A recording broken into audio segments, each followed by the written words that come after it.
Estábamos hablando cuando Jesucristo estaba a la orilla del lago y estaba sanando y estaba haciendo milagros, pero la gente, la multitud lo apretaba y le dijo a sus discípulos: téngame una barca lista. Y hablamos acerca de, trasladamos el tema, lo espiritualizamos, lo alegorizamos y hablamos de que la barca puede ser tu vida, la que Dios pide que esté lista. También la barca puede ser un destino donde Dios te quiere llevar. Pero también la barca es ese lugar de intimidad que Dios tiene contigo. Es más, las veces que Jesús más tuvo intimidad con sus discípulos era cuando estaba en medio del lago, en medio de la tormenta, en medio de la problemática. Y cuando nosotros pasamos por situaciones difíciles es cuando nos acercamos más a Dios. Y en esta mañana vamos a continuar con nuestro estudio bíblico en el Evangelio de Marcos. Dijimos el domingo pasado, que fue lo último que explicamos, que la siguiente intervención de Dios va a ser en el rapto de la iglesia. Nosotros no esperamos absolutamente nada más. Esperamos la venida de Cristo. Me dicen amén. Si nosotros estamos preparados para que Cristo venga, el resto del plan de Dios está ya totalmente hecho, está ya revelado. Pero en esta mañana quiero compartir con ustedes un tema que se llama el propósito de tu llamado. ¿Cuál es el propósito por el cual a ti Dios te ha llamado? ¿Será que realmente Dios te ha llamado para que tú estés en esa sillita tranquilo? ¿Cuántos días tienes que estar sentado? ¿Y cuántas cosas tú hubieses hecho si te hubieses parado? Hubieses sido obediente al mensaje de Dios. Bueno, leamos la palabra de Dios en el nombre del Padre, del Hijo y del Espíritu Santo. Y dice Marcos capítulo 3, versículo 13 al 19. Después subió al monte y llamó así a los que él quiso, y vinieron a él. Y estableció a 12 para que estuviesen con él y para enviarlos a predicar, y que tuviesen autoridad para sanar enfermedades y echar fuera demonios. A Simón, a quien puso por sobrenombre Pedro, a Jacobo, hijo de Zebedeo, y a Juan, hermano de Jacobo, a quienes apodó Boanerges, esto es, hijos del trueno, Andrés, Felipe, Bartolomé, Mateo, Tomás, Jacobo, hijo de Alfeo, Tadeo, Simón el sinanista, y Judas Iscariote, el que le entregó, y vinieron a casa. Lucas capítulo 6 narra el mismo relato, pero lo expande un poquito más. Y dice: porque aquel tiempo se fue Jesús a la montaña a orar, y pasó algunos minutos orando. Así dice. Y pasó toda la noche orando. Ahora, quiero comenzar este mensaje con una pregunta. Cuando nosotros estamos a punto de tomar una decisión, ¿cuánto tiempo nosotros decidimos o dedicamos a la oración? ¿Qué tanto dependemos de Dios cuando tomamos decisiones? Yo siento en mi corazón decirle a una persona que está aquí con nosotros que estás a punto de tomar una gran decisión, y te pregunto esto: ¿ya le consultaste a Dios? ¿Ya Dios te dio el aval? ¿Te puso el semáforo en verde? ¿Te puso a Dios en el corazón hacer lo que tú estás a punto de hacer? ¿Cuánto nosotros entonces dependemos de Dios cuando tomamos decisiones? Es más, quiero retroceder un poco contigo y te voy a decir esto. Volvámonos a enero. ¿Qué decisión tú tomaste en enero que te afectó hasta el día de hoy? Ahora, esa decisión, si fue de Dios, posiblemente fuiste bendecido. Si no fue de Dios, posiblemente te estás lamentando. ¿Cuánto nosotros dependemos entonces de Dios para tomar una decisión? Ahora quiero decirles esto. A lo largo de la historia se han escuchado muchas historias épicas de guerra, grandes conquistas, increíbles batallas. Y por supuesto, toda guerra implica soldados. Han habido guerreros, hombres y mujeres que han ofrendado su vida por esta nación, por un grito de libertad o por una visión que tenían en su corazón. La Biblia está llena de gente y de hombres que también sufrieron las embestidas de la batalla, que también fueron heridos en el combate y algunos de ellos no sobrevivieron. Hombres y mujeres que luchan por un ideal, una causa. Pudiera ser un país, pudiera ser un pedazo de tierra, una familia, un grito de libertad. Y muchos soldados han dejado sus nombres plasmados en las páginas de la historia. Tenemos historia de la Primera Guerra Mundial, o como la batalla de Normandía, o inclusive los ideales de Bolívar en América Latina, o los ideales de Morazán en Centroamérica, o los ideales de Washington en Norteamérica, o los ideales de primeros ministros de esta nación que la quisieron ver siempre una nación libre, independiente, soberana y temerosa de Dios. Lo que quiero hoy comunicarte en este mensaje es la razón de tu llamado, del por qué Dios a ti te escogió de en medio de miles de millones de personas. ¿Realmente Dios te escogió para que sigas tú viviendo en depresión? ¿O te vivió simplemente para que seas expectante de algo por el cual tú también puedes ser parte de? ¿Cuál es el motivo por el cual Dios nos ha movido a ser llamados, ser sus hijos? Y nada mejor que este tema para cumplir los 9 años de existencia de esta iglesia. Y dice la palabra de Dios en el versículo 13: después subió al monte y llamó así a los que él quiso y vinieron a él. Quiero que nos pausemos un poco en esa palabra. Y lo primero que Cristo hace con una persona es que lo recluta. Reclutar es un término militar. Reclutar es un término donde tú estás consciente de pertenecer a una milicia, de pertenecer a un ejército. Y dice la palabra de Dios que Cristo los llamó a los que él quiso y vinieron a él. Hay dos cosas que el Señor quiere hacer con nosotros en esta mañana. Uno es llamarte, y dos es que tú respondas a ese llamado de acuerdo a la petición que él te ha hecho. Y dice que él los reclutó. ¿Y para qué los reclutó? Para estar con ellos y para que ellos pudiesen conocer a Jesús de una forma mucho más íntima.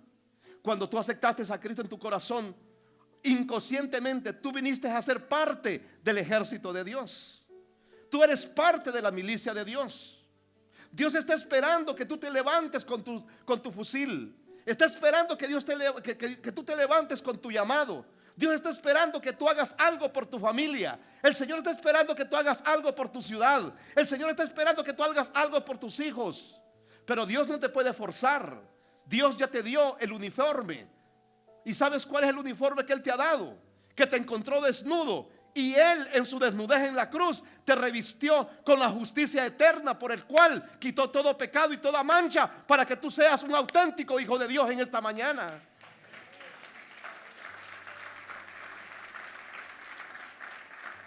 Pero no solamente te dio un uniforme, también te dio unas armas. Y dice la palabra de Dios que nuestras armas no son carnales. Levanta tus manos conmigo y di: todo lo que yo puedo ver. Dígalo como que si lo cree en este lado: todo lo que yo puedo ver no es mi enemigo. Así es que la persona que te da dando problemas en tu casa no es tu enemigo o tu enemiga. Esa suegra que tampoco es tu enemiga.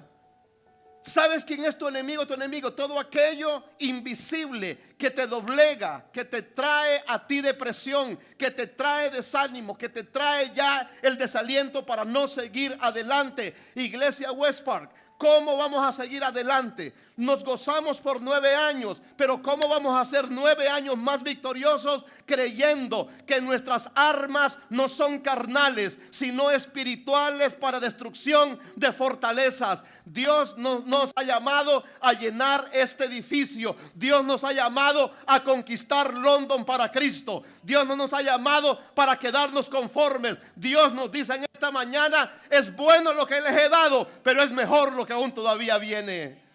Y cuando tú desempeñas tu posición en el cuerpo de Cristo, el cuerpo de Cristo siempre va a ser mucho más victorioso. La mayoría de nosotros que estamos aquí venimos de diferentes países. Yo vengo de un país que fue realmente destruido por una guerra civil, una guerra tonta, una guerra sin sentido. Desde 1979 hasta los acuerdos de paz allá por el 99. Y yo estuve en medio de la guerra en El Salvador y vivía en un puerto en el Golfo de Fonseca, en una ciudad llamada La Unión. Yo me acuerdo que en La Unión había un centro de entrenamiento que era operado por los americanos, y los grupos izquierdistas atacaron ese centro, se llamaba el CENFA. ¿Y sabe lo que pasó? Lo atacaron de noche.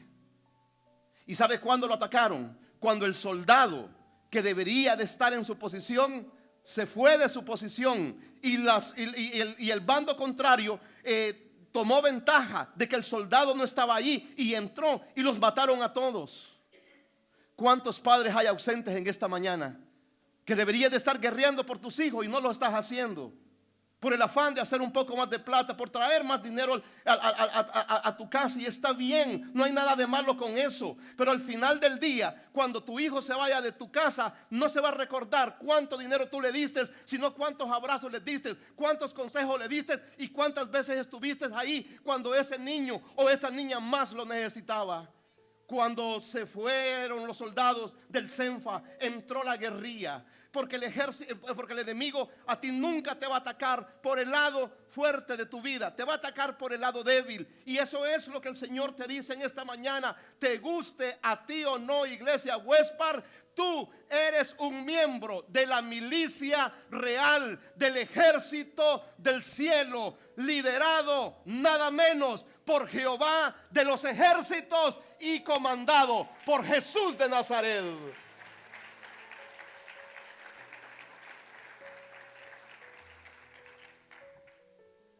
Pablo había reclutado a un siervo llamado Timoteo y le dice esto, y se los comparto a ustedes en esta mañana. Lo pueden repetir conmigo, iglesia. ¿Qué dice? Tú pues, ¿qué dice?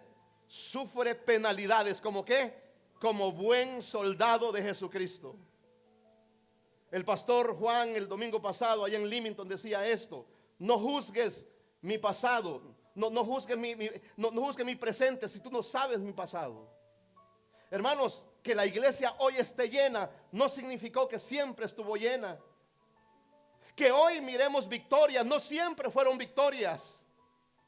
Que hoy podamos ver la mano de Dios, no siempre fue así. Pero sabe lo que los mantuvo en pie y lo que los mantuvo siempre vivos y nos mantuvo perseverantes, es creer que Dios nos tenía en el lugar correcto, en la ciudad correcta, con la gente correcta, proclamando el mensaje correcto para la humanidad, que es Jesús de Nazaret, único redentor de todo el universo.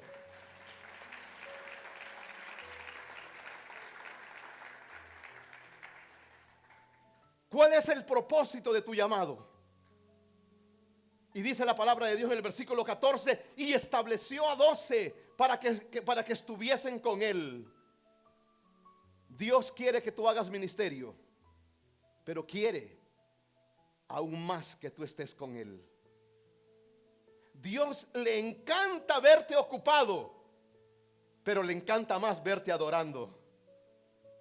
Dios le encanta ver que tú haces cosas, pero le encanta más cuando tú y él están en lo privado de la soledad, hablando, conversando y llenando tu vaso de esa gracia que es sobre toda gracia.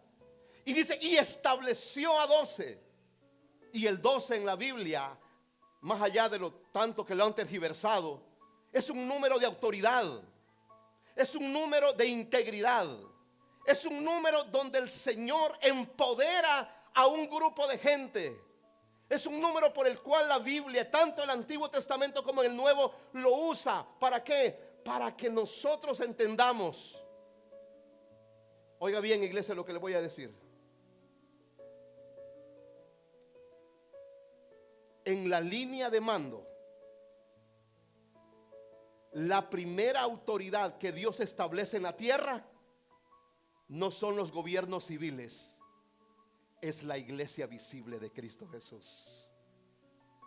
Oiga, cuando el Señor viene y dice voy a establecer a 12, lo que estaba diciendo es: señores, les voy a enseñar lo que yo puedo hacer, y todo lo que yo haga ustedes lo harán en mi nombre. Y eso es lo que Dios nos manda a creer en esta tarde, iglesia, de que le creamos al Señor por lo que Él tiene para nosotros. En Apocalipsis capítulo 21, me voy a ir mejor al otro, en el 22, describe la palabra de Dios que hay un árbol de vida como portador de 12 tipos de fruto, dando un fruto cada día. Oiga, yo quiero darte una palabra en esta mañana, iglesia, es esta: 2025 será un año donde toda persona que camine en fe va a ver fruto de parte de Dios en tu vida. Gracias por los amenes. Vas a ver fruto de Dios en tu vida. Y dice la palabra que los estableció. El propósito era conocerlos y desarrollar intimidad con el Maestro.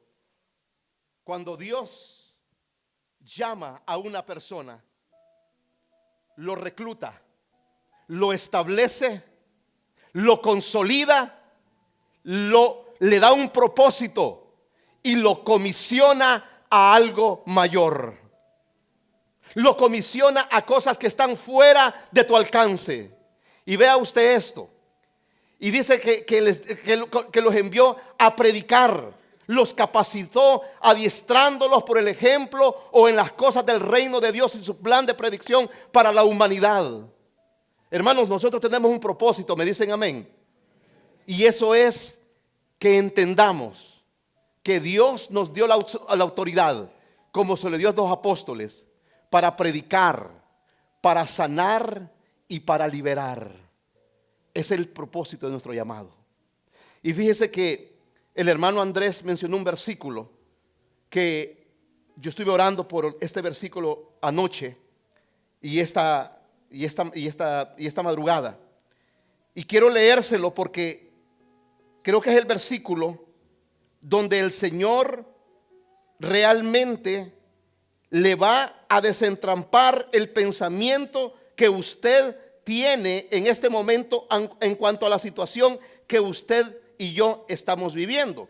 Mire lo que dice en Efesios 3:20. Y ahora que toda la gloria sea para Dios, quien puede lograr mucho más de lo que pudiésemos pedir o incluso imaginar, mediante su gran poder que actúa en nosotros. En la versión Reina Valera 60 dice: y aquel, diga conmigo, y aquel. ¿Quién es ese aquel? Es Cristo Jesús. Y aquel que es mucho más poderoso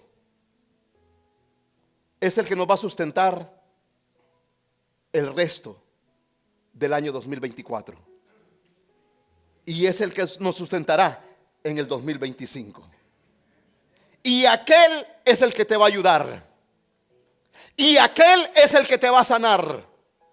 Y aquel es el que te va a liberar. Y aquel es el que te va a dar la residencia. Y aquel es el que tiene el poder para hacer en ti más de lo que tú te imaginas o de lo que tú pides. ¿Me dicen amén, iglesia? Vea, yo nunca le pedí una esposa al Señor, pero cuando le dije: Señor, cuando tú creas que ya esté listo, pónmela enfrente. Y solamente quería una esposa, pero lo que Dios me dio en Angélica era mucho más de lo que yo me merecía o de lo que yo le estaba pidiendo. Cuando tú estás en el propósito de Dios, lo que tú pidas, Dios te lo quintuplica. Ay, Dios mío, no me oyeron a este lado. Cuando tú estás en el propósito de Dios, Lo que tú pides no se compara a lo que Él ya decidió darte, porque Dios jamás te va a dar lo que tú solamente le pides. Dios siempre va a exceder tu petición, porque Él es más grande que todas las peticiones juntas que podamos tener.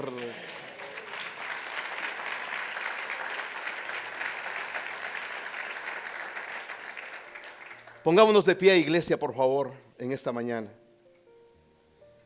Entra a esa cocina usted y ese olor, ¿para qué le cuento? Quiero solamente hacerle un llamado a los amigos que están aquí con nosotros en esta mañana. ¿Cuál es el propósito de tu existencia? ¿Comer, dormir, trabajar? ¿O será que Dios tiene algo diferente para tu vida? ¿Será que lo que tú andas buscando no te lo puede dar lo que tú estás ganando?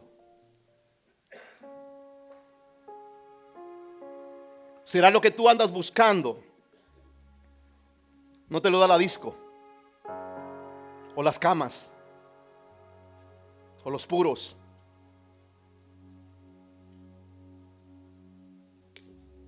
¿Por qué no puedes llenar ese vacío en tu corazón? Dios llama a 12 hombres harapientos, del vulgo, sin educación. Nadie daba un 5 por ellos.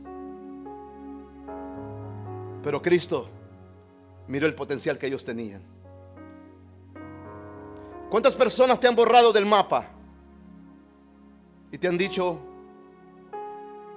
you're not good, can't do it, man, you're not worth it, you don't deserve it? No la puedes hacer, hija. No cumple los estandartes para lograr ser exitoso en la vida.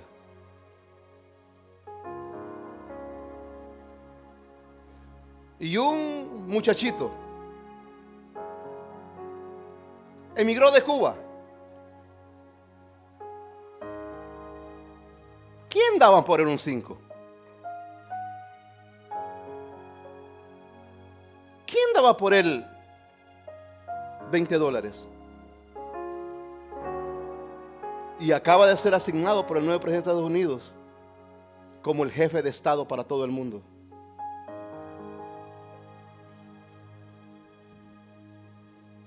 Who cut your wings? ¿Quién cortó tus alas?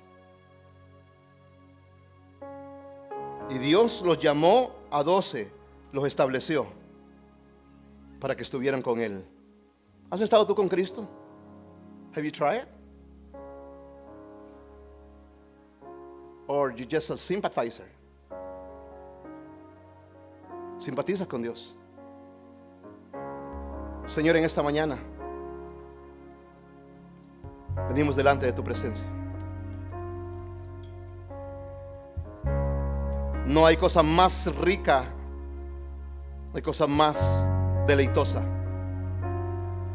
saber del por qué, Señor, yo estoy en esta tierra, en este mundo. Hay tanta gente deambulando de un lado para otro sin saber para dónde van. Pero Jesús es el camino. Jesús es la vida. Jesús es la verdad.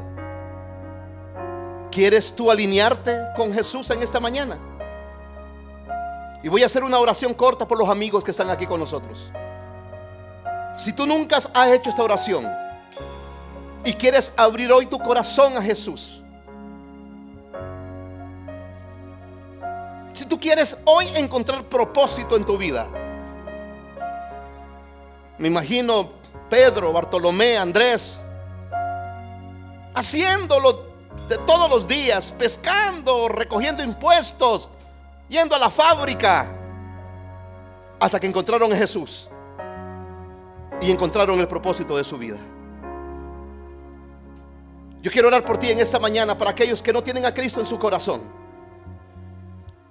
Y si tú haces esta oración conmigo con fe y repites estas palabras y las crees en tu corazón, es el primer paso a una relación con Dios como nunca antes la has tenido. Aquellos que hoy quieren abrir su corazón a Cristo, repitan estas palabras conmigo. Señor Jesús, abro mi corazón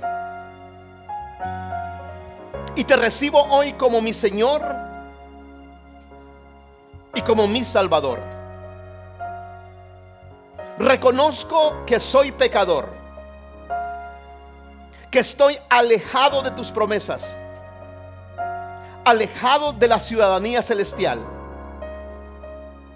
Mas hoy me acerco al trono de tu gracia y te abro mi corazón y te acepto como mi Señor y Salvador.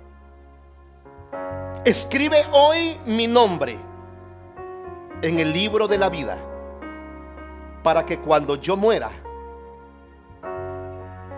pueda estar contigo por la eternidad. Gracias por salvarme hoy. Y así, con los ojos cerrados, solamente las personas que hicieron esa oración por primera vez, levántenme ahí su mano.